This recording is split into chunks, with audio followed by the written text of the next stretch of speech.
Primary and secondary metabolites क्या होते हैं।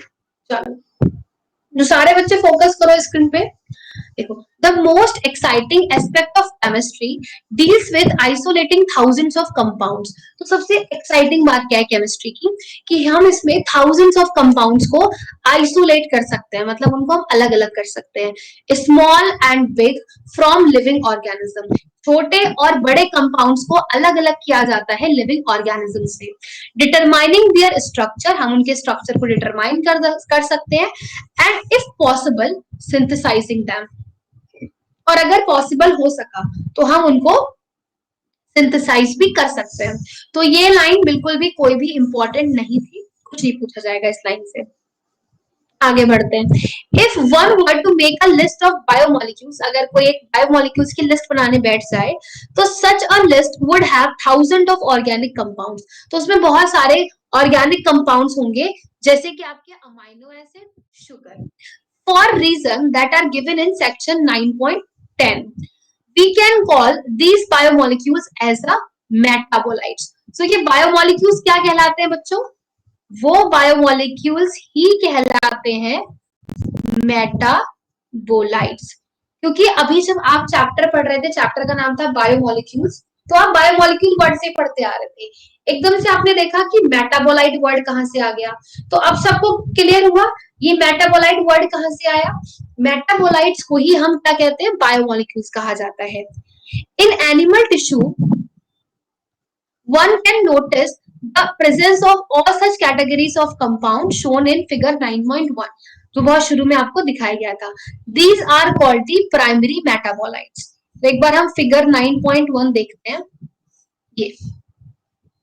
ये जो आपको सारे के सारे दिखाए गए थे, जो आपने अभी भी पढ़े हैं, सो फिगर 9.1 में आपने जो भी पढ़े वो सबके सब क्या थे, these all are the important, these all are the primary metabolites, ठीक है।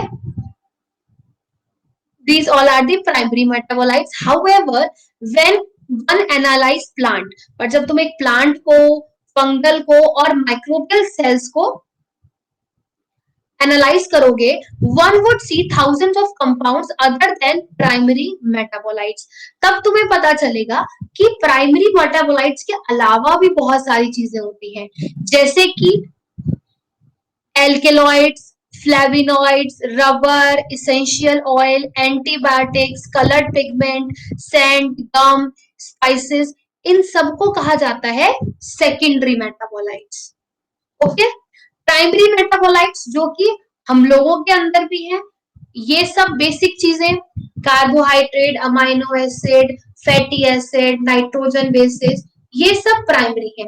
सेकेंडरी जो कि हमें प्लांट के अंदर मिल रहा है, फंगल के अंदर मिल रहा है और माइक्रोबियल सेल्स के अंदर मिल रहा है, ठीक है। जैसे कि तुम प्लांट में से तुम्हें क्या मिलता है, प्लांट में से हमें रबड़ मिलती है, ऑयल मिलते हैं। माइक्रोबियल से क्या मिलता है, माइक्रोबियल सेल से हमें एंटीबायोटिक्स मिलती हैं, फंगस से हमें एल्केलॉइड्स, फ्लेविनॉइड्स वगैरह मिलते हैं। तो ये चीजें क्या हो जाती हैं बेटा, सेकेंडरी मेटाबोलाइट्स। यहां तक क्लियर हुआ। प्राइमरी और सेकेंडरी मेटाबोलाइट क्या चीजें हैं, वो हम सबके साथ फटाफट से बता दिया करो। प्राइमरी क्या है, सेकेंडरी क्या है, मेटाबोलाइट का मतलब क्या है।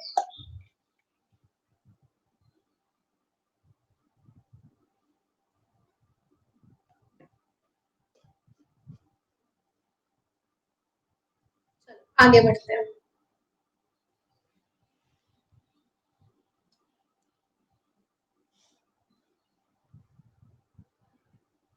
आगे इन्होंने दिया हुआ है यहाँ पर, while primary metabolites have identifiable function and play known roles in normal physiological process. तो देखो हमें प्राइमरी मेटाबोलाइट्स के बारे में पता है कि उनका क्या फंक्शन है, वो कैसे कैसे हमारी नॉर्मल फिजियोलॉजी में काम करते हैं। हमें अमाइनो एसिड के बारे में पता है, प्रोटीन बनाते हैं, हमें फैटी एसिड्स के बारे में पता है, फैट बनाते हैं, हमें शुगर के बारे में पता है, कार्बोहाइड्रेट के बारे में पता है, सब कुछ पता है, ठीक है।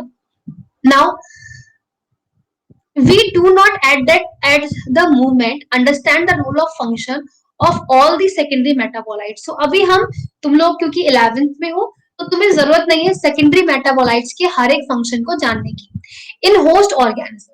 However, many of them are useful to human welfare.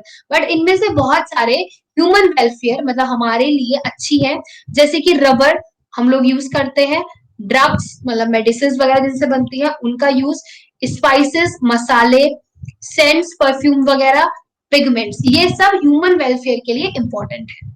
Some secondary metabolites have ecological importance, तो कुछ मेटाबोलाइट्स में जो है वो इकोलॉजिकल इंपॉर्टेंस भी होती है। तो सबको ये समझ में आ गया यहाँ तक?